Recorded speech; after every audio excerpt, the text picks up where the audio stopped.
Oh, he does not like being down there a bit. Ooh, ooh. Ew. That's what we wanted. Ow, he thumped him really. All right, none of it's holding. Okay.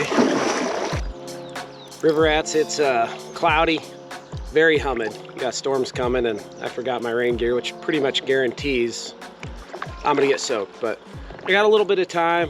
I'm racing the weather, and this is kind of weather that brings big fish out lots of times, and hopefully we get one.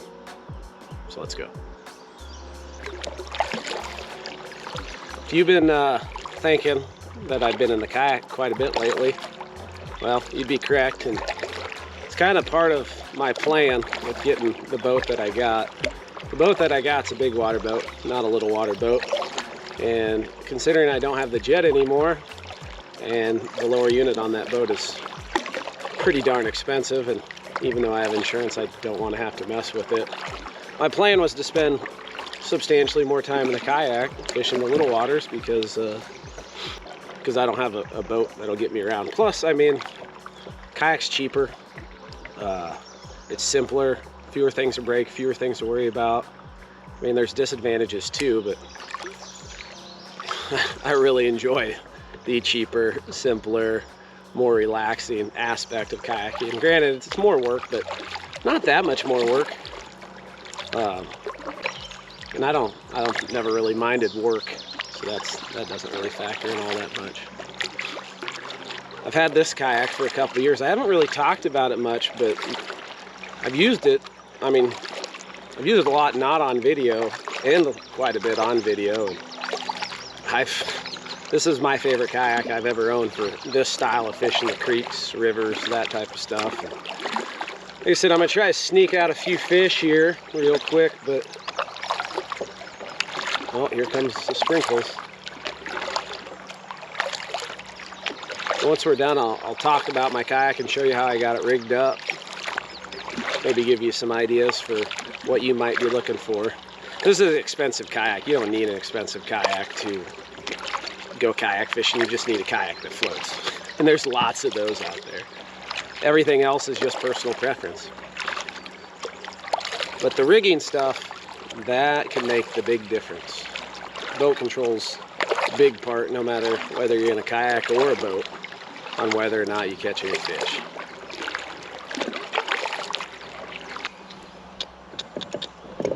We're approaching our first location.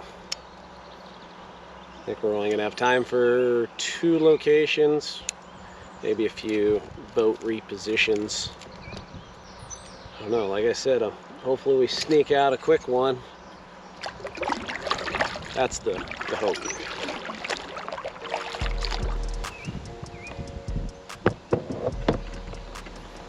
I try to be relatively quiet. You can talk as loud as you want, but the bumps, the clunks, that's what spooks them.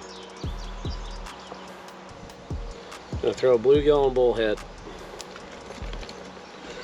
because that's what I brought, was bluegills and bullheads.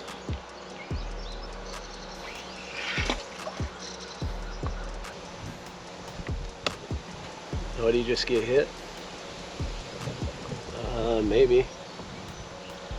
Or is he might have just buried himself in the timber is what he might have just done. Was that a bite? I'm not sure.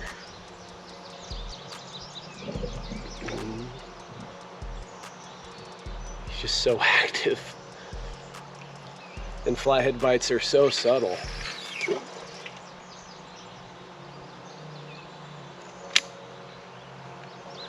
All right, 10 minutes. Let's see what happens.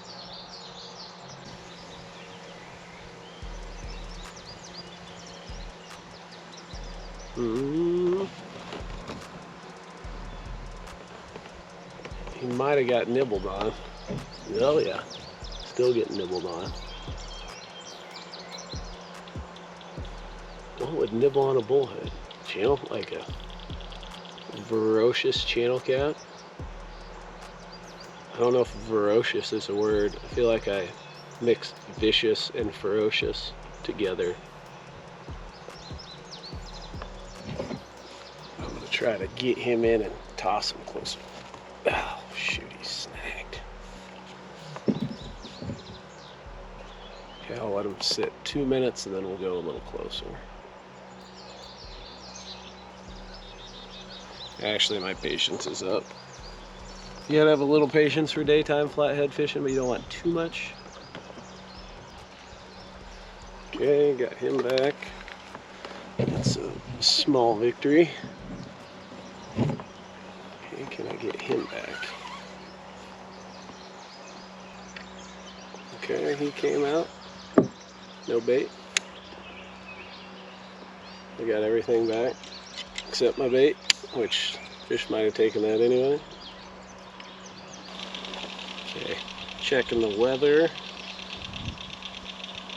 Might actually be sitting decent right now. We might actually be able to go fishing and not get rained on. Ooh, bluegill's freaking out. Get slurped, buddy. It's my heart pumping when that bait starts freaking out. Although the big ones don't really chase it. Like if he's getting chased, it's probably by a smaller fish. The big ones just come in and eat it. Alright, probably gave this as much time as I should. We'll go look for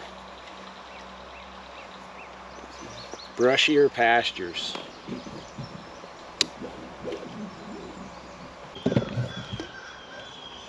It's our last spot, and it takes some time to pick it apart. I think we have time. Might get burned, but I think we have time.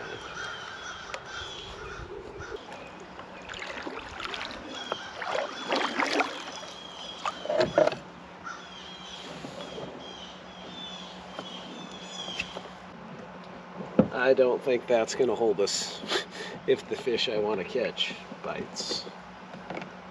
Might double up on some shrubs, maybe.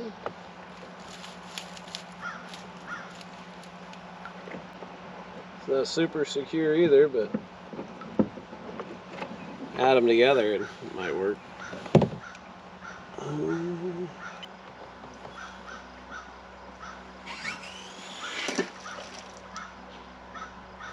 That one definitely fell over log. We will see what happens.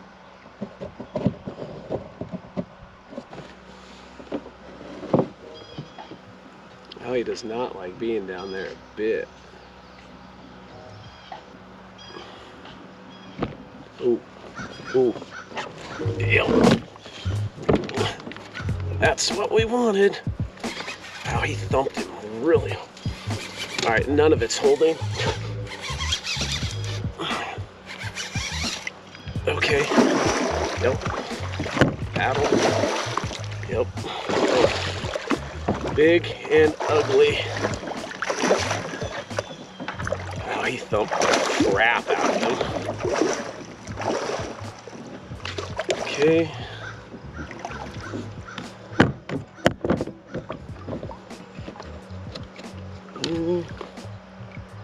Hanging on here. Leg over the log tactic. Okay, he ain't done yet either. Oh, he's big and ugly and beautiful. Come here. Oh. Come here. Open your mouth. Open your mouth. Got him. Oh yeah. Little pudge ball. Just wham. Thud. Got him. He about got me. That's what I'm talking about. Yeah. Look at that one right there. That's a dandy. He's an extra ugly, big ugly. He's got like blotches and old spawning scars. Maybe new spawning scars. I don't know. I'm shaking like a leaf. Couldn't be more jacked up. That's awesome. Smile, buddy. All right, I'm gonna get him back. See ya. Yeah, he took me for a ride. I like to be firmly attached. It's not even remotely firmly attached. Whew, shaking. Yeah, it's so much more intense in a little piece of plastic. Like feeling that thud when the rod goes down, you feel the boat shifting towards them, and even when you're firmly planted, you still feel that kayak shifting towards them. Oh, that was cool. All right, need another bait. I think I will put another big bullhead or a big bluegill down for sure. And I'm gonna try to weave the other one in the through the jungle. Definitely gonna put a bullhead on that one. Ow. If I had a nickel for every time I got poked by a bullhead, I'd have at least a $20 bill, maybe a $100 bill. And I'd use it to pay for 1 tank of gas. Okay, see if we can squeeze him down in there somewhere.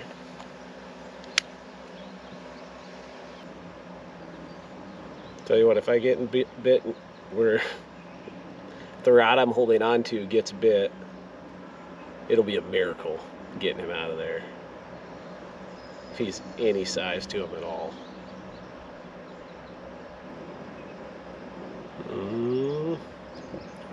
Bluegill's getting excited.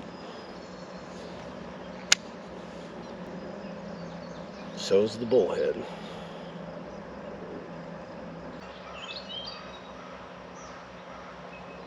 I think it got hit.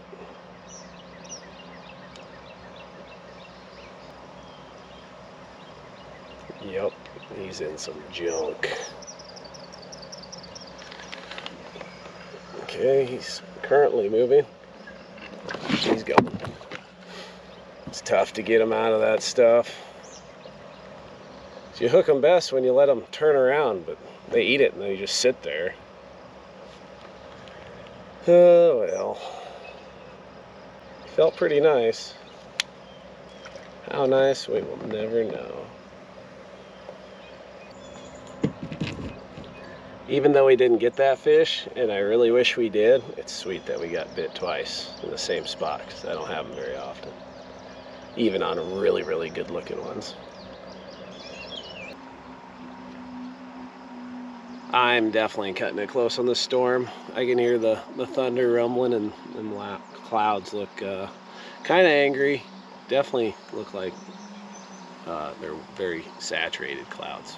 But I was hoping to get one more shot, even though I had more shots than I do most days, so I can't complain there. And we still caught a pretty darn nice fish. But I'm gonna paddle it in and show you how I got my kayak rigged for this creek stuff. There's a few things that are simple and make life in the kayak a lot easier.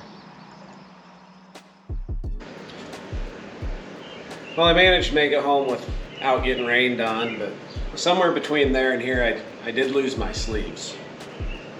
It's a bad joke. I'm gonna get the kayak down where you can actually see it good.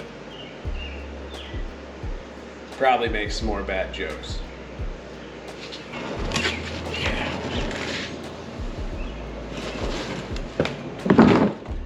I think that'll work. This isn't so much supposed to be like a walkthrough of the kayak I'm using. I am using a Crescent Shoaly, which I really like this thing, but it's more of just some showing you how I have it set up and maybe a few tips that'll help you with whatever kayak you decide to use. I really need a taller tripod. Make this a lot easier. So this is her rigged out in all her glory. It's what a typical camping trip in the kayak looks like. At least at the beginning. you know. By the end, it's usually a muddy mess with stuff everywhere, but I try to start out on a fairly clean note. The things I do like about this kayak, the reasons I got this kayak, one of them is it's got a big front hatch, so I can store all my camping stuff actually inside the kayak. So if I'm doing a long float on an area where I can go camping, I have all this stuff and it's not in the way, and I could actually strap things down on the top to increase the carrying capacity, because this thing's got a lot of carrying capacity, like 450 pounds or something like that. And I'm not a tiny guy. I'm like 210 most days, unless I eat a lot, you know. You'll have those days too. Between that, the bait tank, cooler with water, and whatever else I decide to put in it, and all my camping gear, we're, you know, getting up to that 450 pound range real fast. So when it comes to picking out kayaks, I like to camp, so weight capacity is a big thing for me. If you like to camp or you're a big dude, like, that's something to factor in. There's a bunch of kayaks that have really high weight capacities, but this is the one I ended up going with. And it's not supposed to be a walkthrough of the kayak per se, but Crescent makes a wonderful boat. You got to pay for it. You know, they're not cheap, but they, you know, you don't always get what you pay for. And so far, after 2 years, I feel like I'm getting what I pay for with this kayak. Rod holders, I'm a fan of the graphite, I call them plastic, I believe they're actually made of graphite rod holders, because they're adjustable. You can adjust them around, you can adjust them up or down depending on what you're doing, or how you end up getting set up wherever you want to fish. Because, you know, with like a boat, you throw the anchor, you do spot lock or whatever. With a kayak, you're kind of at the mercy of the situation. So instead of adjusting the boat to set up properly on the spot, I can adjust the rod holders to set up properly on the spot. For a fish finder, I just keep it simple. I got a Helix 5 with down imaging and side imaging. Ella's creeping in the background. I'm sorry you guys missed that. That was entertaining.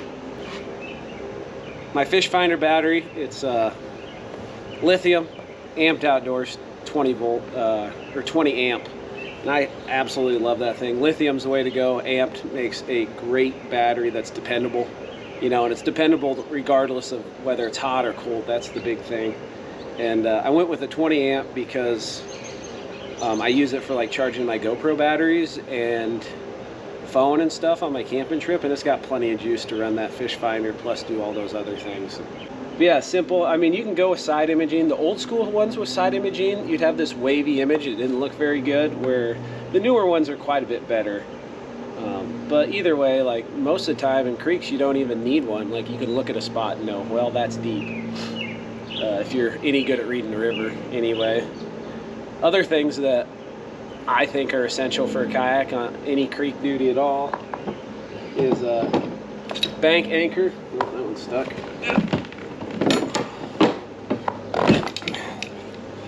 Got it. Yeah, you just take this, shove it in the bank, and clip it off to your seat, which kind of leads me to the next thing. Cleats behind your seat. I got cleat on each side, right behind my seat, which is kind of, you know, where the center of gravity is, right behind that. So when I come up either on the bank, I shove this in the bank and then cleat it off here, as long as I don't have junk in my way, which does happen. Yeah, cleat it off here. I like the zigzag cleats, or you can use regular cleats. These are just faster.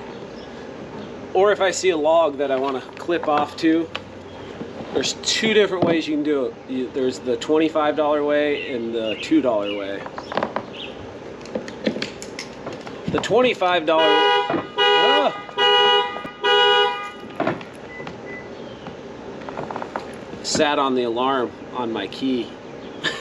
That legit scared the crap out of me. Okay. Back to what we were talking about.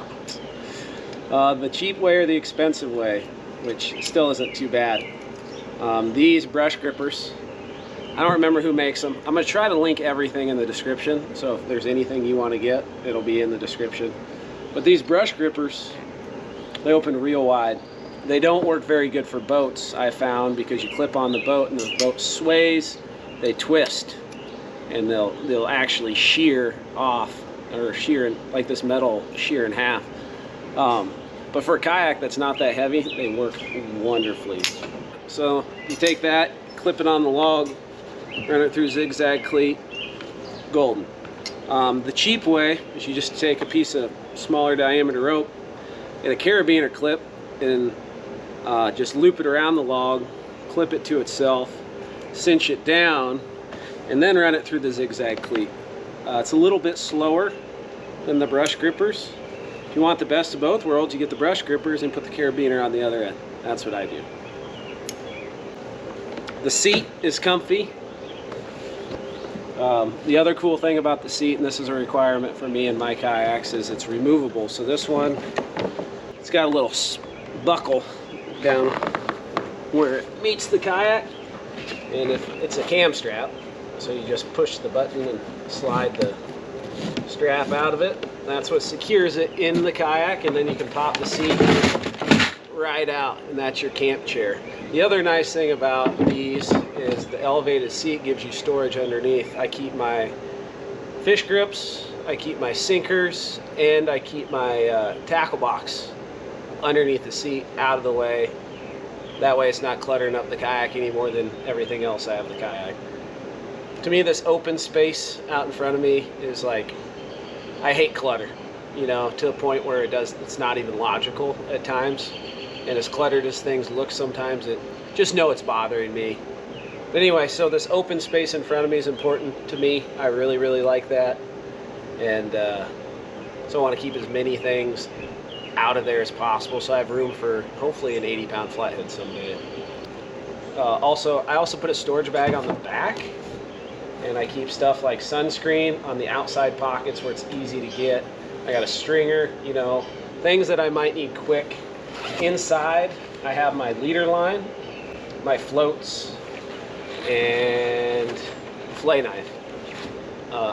The leader line, I want to keep it out of the sun. You know, I don't want the sun beating down on that, so that's why it's in the back, otherwise it would be out.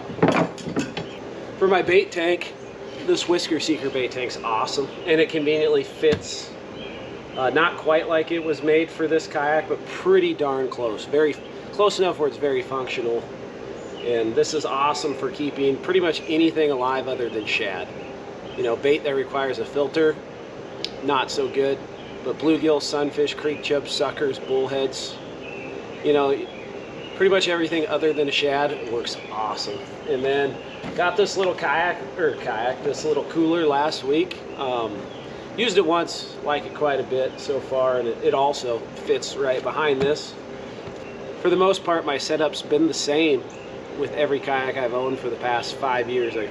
I've tweaked a few things here and there, but the gist of it is I got a pack on the back for storage, got zigzag cleats slightly behind the seat, I got brush grippers, I got a bank anchor, got rod holders here. I usually only fish a couple rods at a time out of creeks. Sometimes I'll squeeze in 3, but usually that's at night, and I just lay the third one in the middle. I got camera mounts or ram mounts. If you're wanting to do some filming, I really like those. They were kind of Frankenstein creations from PVC, and I don't even remember the name of the ram mounts. And they're electrical taped on there, so it's not exactly, you know, top of the line production. But yeah, that's it. If you got any questions on anything, just leave them in the comments. I enjoy talking about this type of stuff. I don't know. I don't really love rigging boats, but I kind of enjoy rigging kayaks. I get a lot of enjoyment out of it. I don't know why it matters, why it's any different, but to me it is. Hopefully you enjoyed this. If you liked it, hit the like button. If you want to see more, hit the subscribe button. Appreciate the heck out of you taking the time to watch. Hope you catch a giant.